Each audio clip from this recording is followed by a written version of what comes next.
find it. There we go. The question if it's want to play it correctly when I'm live. Let's try. Should probably have downloaded it before. Let's see. Roger Casement makes our list at number 19 for his request. All he requested for his last meal was a communion wafer. Shortly before his execution, he converted to Catholicism and stated he wanted to go to my death with the body of my God as my last meal. Number 18 goes to Liddell Lee. That's pretty much it. There's also in regards of Eichmann, which which fled over to Argentina like many other Nazis, and I think also Hastashis and other Catholic nations. After, World War II and all that in regards to the Vatican Red Lines. But anyway, let's see if we can have find Adolf him. Eichmann. There we go. Eichmann was one of the major organizers of the Holocaust and was executed in 1962 in Israel. Declining a special meal, he just requested a bottle of Carmel red wine, a popular wine brand in Israel, with the normal prison food which included cheese, bread, olives, and tea. Before his execution, he drank half of the bottle, wanting to get drunk before the execution of his own. Roger Casement. Anyway, didn't get it all, but in regards to recording. But anyway, the cookie Jesus, he had turned to Roman Catholicism, Romanism, Papism, and he wanted to, eat his false God, Jesus thing. It's very sad.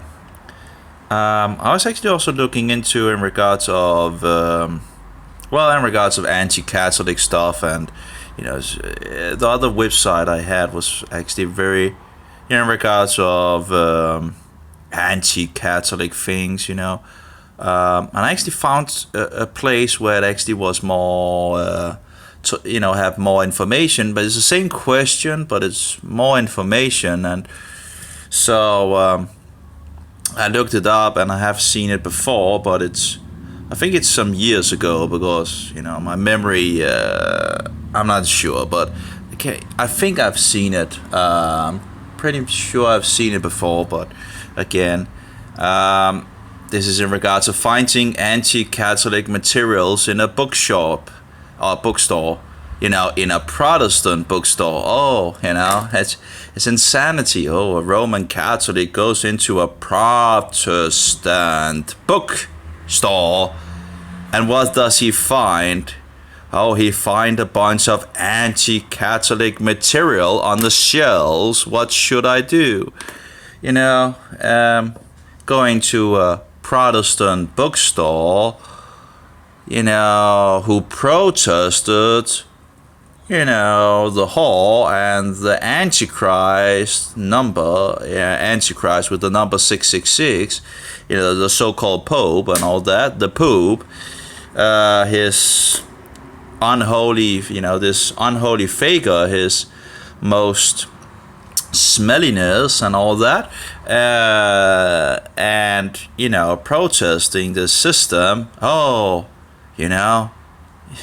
going into a Protestant bookstore,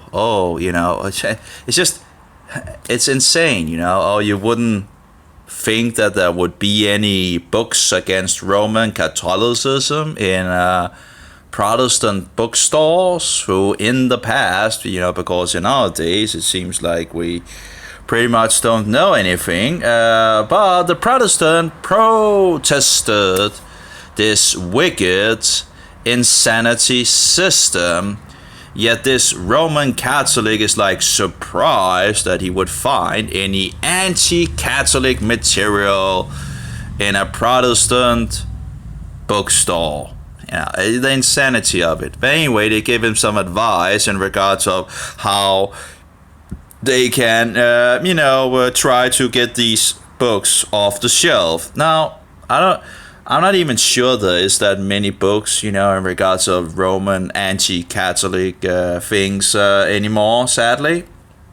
But, this is one of the ways that they defeat the truth. And but there are some interesting things here in the past. And that was actually all in the bottom here. Finally, if possible, one should give the manager something to read about the anti-Catholic material he's carrying. As to say this rock article on Dave Hans, a woman rides the beast, and he actually have made a pretty good video as well. So, where the Antichrist invites, what was it, 100 and something like these world spiritual leaders, whatever, to this fellowship thing. Anyway, so that's actually a very interesting, I guess, no, I'm not sure if it's called documentary, but, it's very interesting material there in regards of Roman Catholicism, where you can see some of the things with your own eyes and so forward. And then there was, this Jim McCarthy's Catholicism was not on the other side, which was actually called Catholicism.com or something like that. The network status is poor. Wow.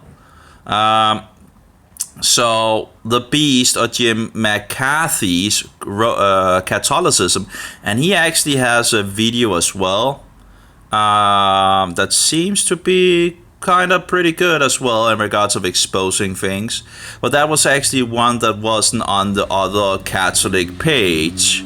So this seems to, I'm not sure why there's more info on this page. Maybe they just took some of it out or something like that, I don't know.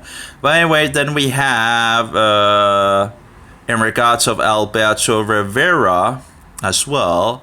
So that's 3 anti-Catholic pieces that they are pointing at.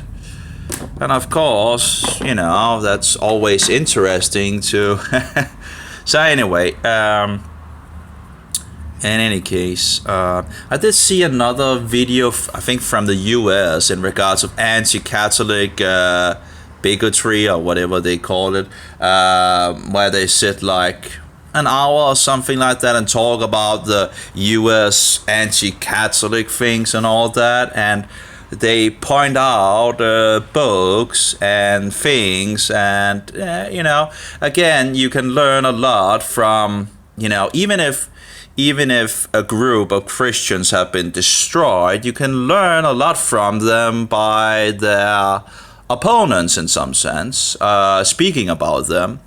So, like for example, the Anabaptist, if the Anabaptist had been wiped out, we would still have a lot of material from other people about them, what they thought about them and why we could still reconstruct a lot of the things. But we do have Anabaptist material from the beginning of the protest, and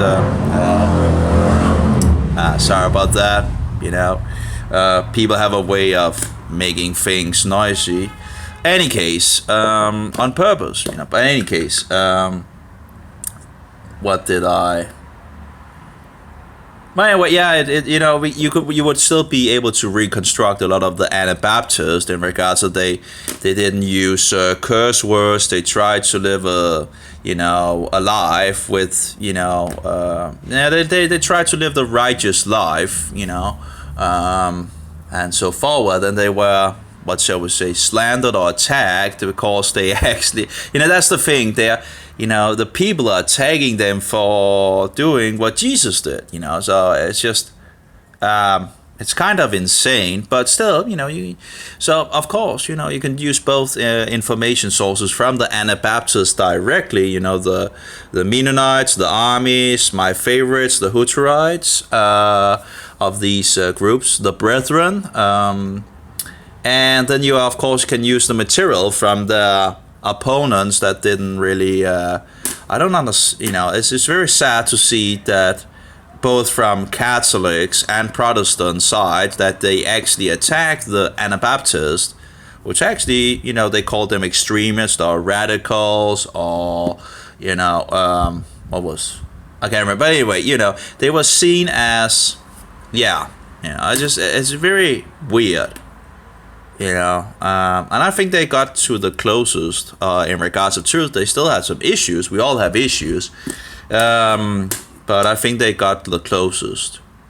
The three most interesting history stories that I can find in regards of getting close to the source is the Nazarenes. Then there is the Christians and Jews in Spain, where the Jews had been converted to Christianity, and the Jews began to teach that Jewish things from what is true in the Bible, like the real Passover and so forward. But it seems that Rome didn't like that either. And you see, when you get close to the law and mercy together, that's where you will be really persecuted. And the Anabaptists, I think, really got close as well on many things, and thereby they were they were sandwiched.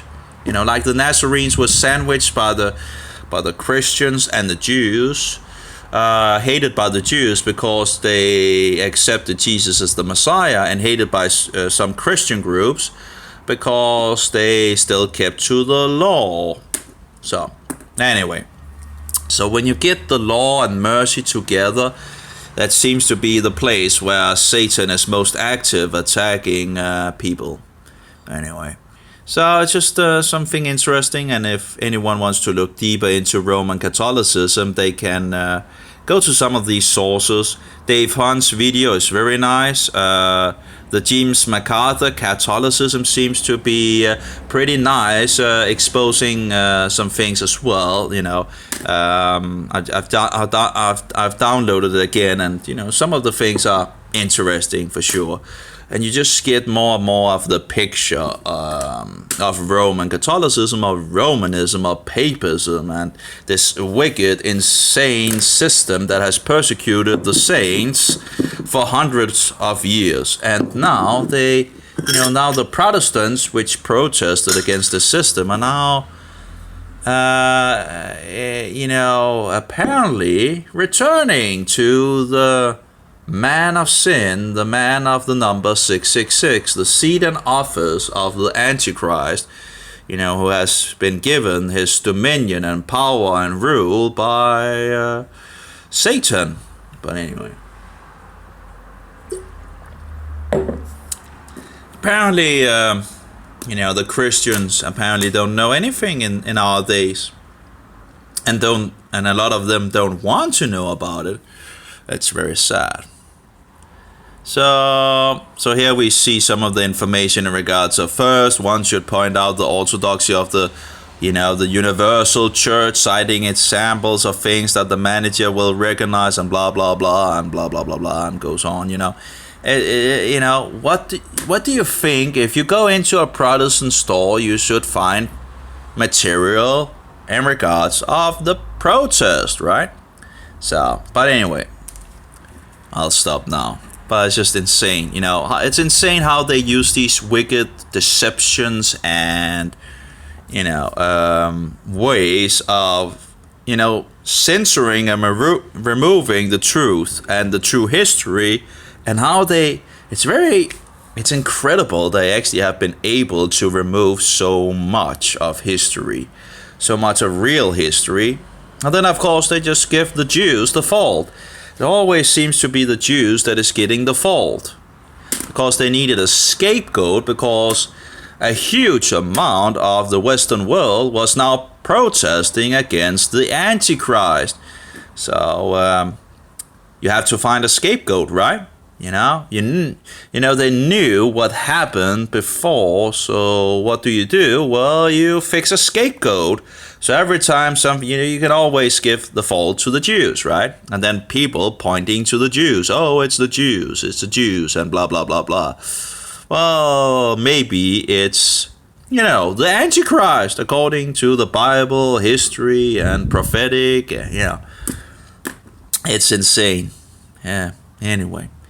You have the little horn. The little horn is Roman in nature. It's sitting on the fourth beast, which is Roman. And then you get into more details in the book of Revelation in regards to the beast and the whore riding the beast, and Satan giving the power and dominion and seat to the beast, who the whore is riding on, and the beast is in regards of a man who has the number 666, who is the triune tyrant, the Roman Caesar, the high priest of paganism, Pontifex Maximus.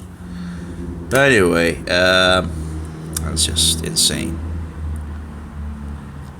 People need to wake up, but apparently a lot of people don't want to.